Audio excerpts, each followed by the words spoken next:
Well, hello, Scrappers. Mike here. Welcome back to my channel. And today it's time for another mail call video.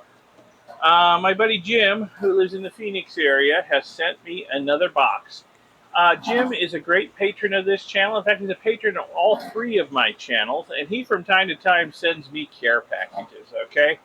And who knows what's in it. I did take a quick peek in last night. It came late, though, and I was just too pooped to really do any unpacking. So we're going to unpack it today, and you're going to get some genuine reactions to whatever Jim has sent me this time. And you got to know about Jim is he's a person with multiple interests like me. He's a scrapper, too, and he has quite the setup at his place for scrapping out stuff. But he's also into lapidary, like I am, and he knows that I'm into retro computing and electronics, so he sends me stuff that I might be able to use for that hobby too, even though he's not really into it. And he sends me stuff and asks me to identify it because he gets a lot of stuff when he's scrapping that he's not terribly familiar with because he's not into electronics. Me, I was an electronic engineer, so I can generally identify pretty much anything. So, all that being said, let me dig up a knife, and we will dig into this and start unpacking the stuff Jim has sent.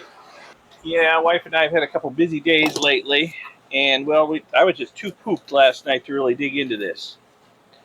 I did notice right off the bat, though, we got some IC chips. He said he was going to send me some IC chips to see if they're anything I can use for my retro computing, because he got a lot of boards that have these chips on them, and they're socketed, and he can take them right out. And he says, if I want any of them, I can have them, and he's going to send me a representative sample to see if there's anything here I can use. There's a switch here. Looks like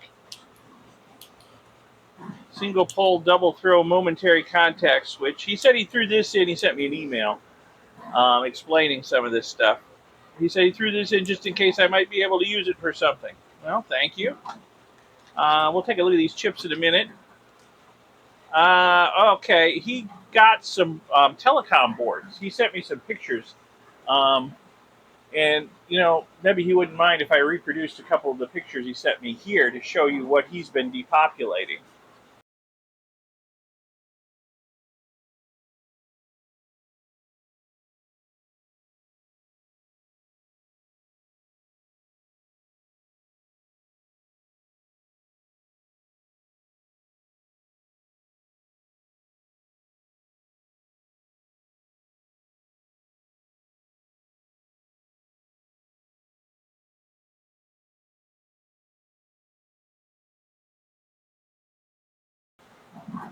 So he got some Telecom boards that had a lot of these little daughter boards on it, dozens of them. And he was wondering what they are. Well, I can see right off. Yeah, that was older Telecom equipment in the pictures, which, hey, older might be good because this thing is just covered with MLCCs. You might have some good older MLCCs here with palladium in them, Jim, and maybe a lot of silver too. That might be worth testing because older is better when it comes to MLCCs. It's got a few IC chips on it, but what I see right away is it's got 3 little relays on it, which is not unusual with older telecom equipment for switching the phone lines, because the voltages on the phone lines were just too high for the chips to handle back in the day, before everything went digital and phones were still analog. They used a lot of relays. So yeah, I could see why there would be, a dozen daughter boards like this on each of those telecom boards full of relays for switching the phone lines. So that's pretty much what you got here, Jim. I'll give you a close-up look at this board. I know I'm zoomed out pretty far. So yeah, so here's a close-up look at this board. You got the three relays over here. This looks like a full bridge rectifier, a big IC chip, small IC chip, big IC chip, 2 small IC chips, a lot of chip resistors, some MLCCs up here. And on the back, well, we got a lot of MLCCs, some very big. We got some tantalum capacitors, a whole lot of chip resistors. Unfortunately, the fingers are just, well, I was going to say tin, but you might want to check them to see if those are silver plated, Jim. It's possible they're silver plated, or they could even be palladium. So you may want to check that. I'm not sure. It looks too bright for tin, but maybe not bright enough for silver. It's hard to say. So check that. You might have some precious metal there in these, even though they aren't gold fingers. But yeah, there's just good stuff on these boards, and I know from the photos you sent me, you have a lot of them. So yeah, and they're almost all surface mount, except for the relays, which are through hole, and a resistor or two. They're through hole, so these should depopulate really easy. In something like my rotary depopulator over here, which I'm actually in the process of making another video on it while I'm making this video, and I'm depopulating a whole bunch of RAM sticks in there that another great patron of mine, Rick, sent me. So I am depopulating his RAM sticks in there and unpacking a box from Jim. It's just been raining goodness on me from the U.S. Postal System lately, let me tell you. So anyway, that's what you got there, Jim. And I know this isn't really the channel for it, but we will delve into a little bit of retro computing here for a few minutes.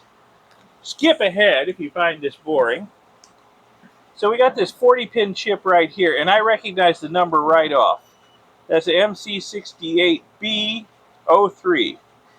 That is a Motorola microprocessor, originally designed in the mid-70s, early to mid-70s, and this is a newer version of it with new stuff built in.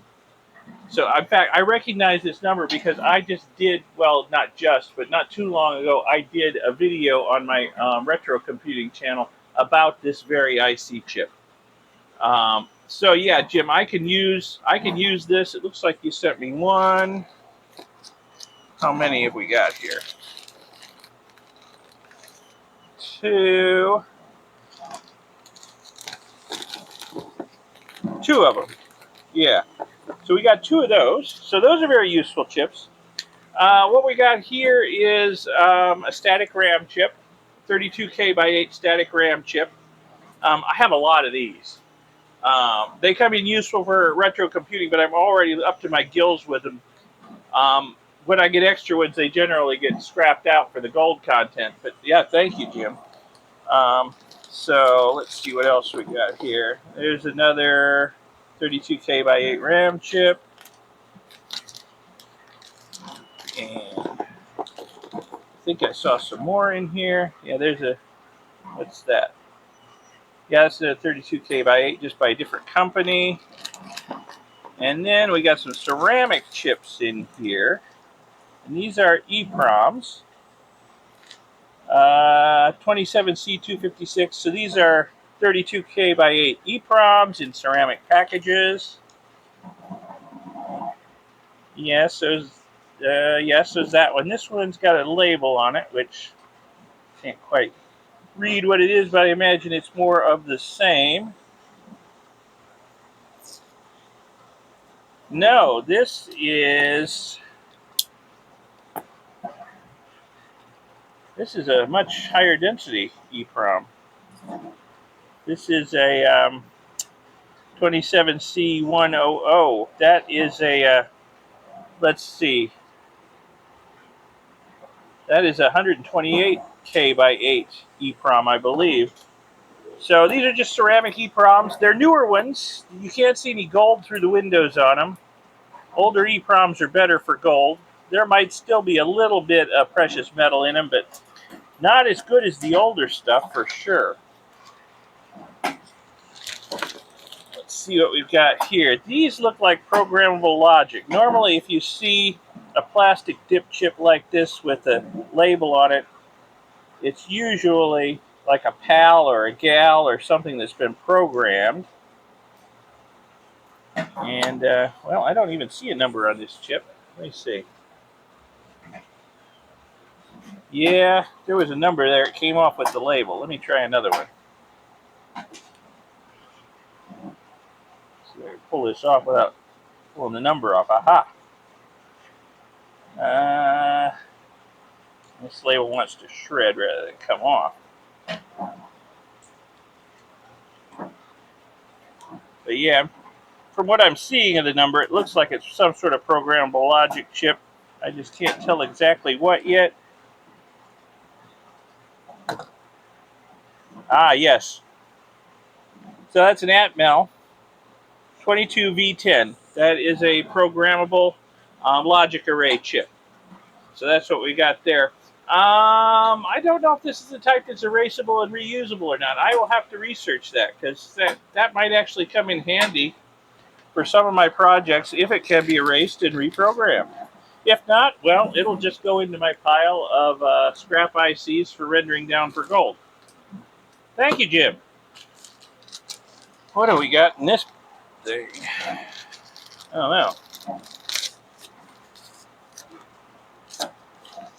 South African tiger iron, banded iron. Oh, yeah, Jim's main thing is lapidary. Oh my goodness, look at that. Look at it, it's polished too. It's not just a piece of rock, it's polished. See if I can zoom in on that a little bit for you. Look at that. That is gorgeous. Wow. Thank you, Jim. Holy moly. I'm loving that. See, I've got some tiger eye. So I may need to polish some of mine and see if it comes out looking this good, because this is amazing. Thank you, Jim. Let me put this, back in the bag before I drop it on the ground and damage it, along with the label of what it is. That's going to go in a prominent place in my own personal collection right there. Thanks, Jim. Yeah, Jim's main thing is lapidary. He has a booth at the Tucson Gem and Mineral Show every year, and I may be down there hanging out with him this year. What's this say? Open carefully, contains 2 slabs wrapped together. Okay, I shall open carefully, because lapidary is one of my main hobbies too. You see it on my other channel.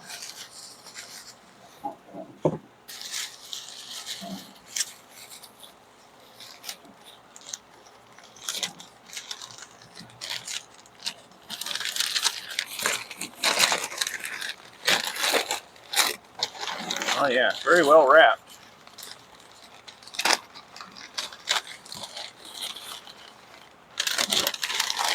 Oh yeah, another slab of tiger eye. Okay. Whoa, it's polished on one side. Wow. Look at that.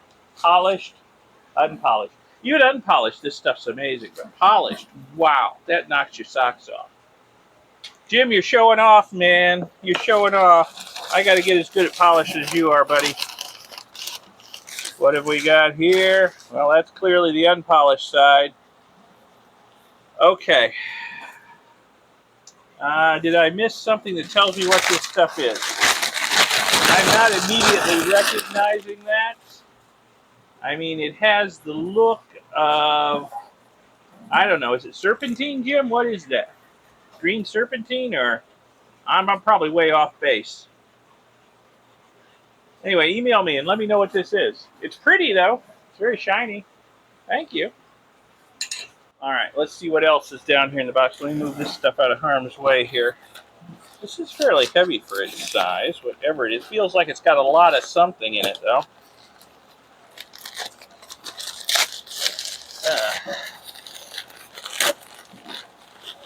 Uh-huh. What we got here? It's like rocks. I may have to move this to my lapidary channel, since this is going to be mostly rocks, apparently, rather than scrap. You never know with Jim what you're going to get. Oh, purple amethyst. Yeah, this is. He was telling me he was going to send me some amethyst. He's hooked up with some guys who mine it up in the Four Peaks area. Now this looks like the kind of stuff. Correct me if I'm wrong, Jim, but this looks like stuff that needs to be tumbled. Let me wet this real quick for you. Look at the color, the deep purple in there. My camera's probably not doing it justice as usual. Yeah, wow. Yeah, I'm thinking this needs to be tumbled to bring out the beauty of it. So, well, fortunately, I am well provisioned with tumbling equipment. And this feels like we got something else rocky in here.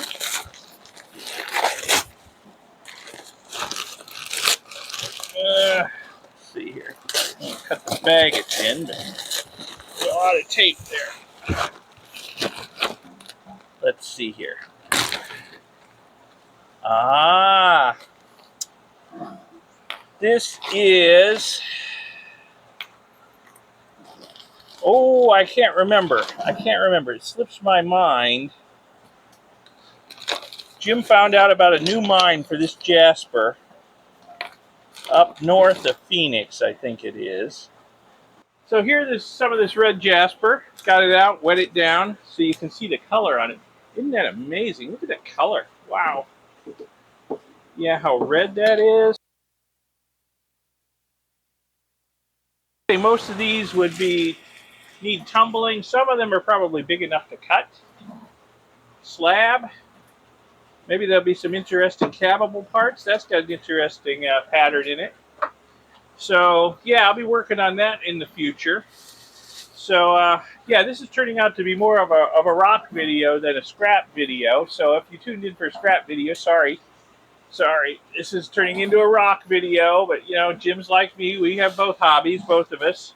So anyway, I remembered what the name of this red jasper is, but I don't think I'm going to say it because the name kind of gives away the location. And we don't want to rush out there. Jim is hooked up with some people who are mining out there, and I'm sure he's getting a good deal on this stuff. And, you know, we probably don't want, you know, like a big rush of people up there to that area. So certainly not before I can get out there with Jim and do some mining, okay? Which might happen because I'm going to try and get to Jim's area of the world again early next year. I'm going to go and try and hang out at his booth at the Tucson Gem and Mineral Show in February. It's not 100% certain yet, but it looks like I'm going to be down there at the Gem and Mineral Show in February. I'll hang out with Jim at his booth. He has a booth there every year. And then maybe, you know, go mining somewhere. That would be great. We'll see. So anyway, wow. Thank you, Jim. This is just quite the haul of stuff here. So thank you, Jim. It's quite the haul here. Lots of rocks, some nice scrap, some pieces I can use probably with my retro computing projects, and just some really beautiful display pieces here. So, you know, this is going to keep me really busy. All 3 channels. Thank you, Jim. Thank you very much. I really appreciate it. I couldn't be happier. If you guys are happy out there, give this video a like, give it a thumbs up, and subscribe to see my future videos. And check out my 2 other channels, ElectroGeek64 and Mike's Lapidary and Fossils. Over at ElectroGeek64, this stuff might make an appearance in a retro computing project. And at Mike's Lapidary and Fossils, well, I'll be polishing, tumbling, cutting, cabbing this stuff. So, yeah. Thanks again, Jim. This is great. And I'll see you all in the next video. Thanks for watching this one. Bye.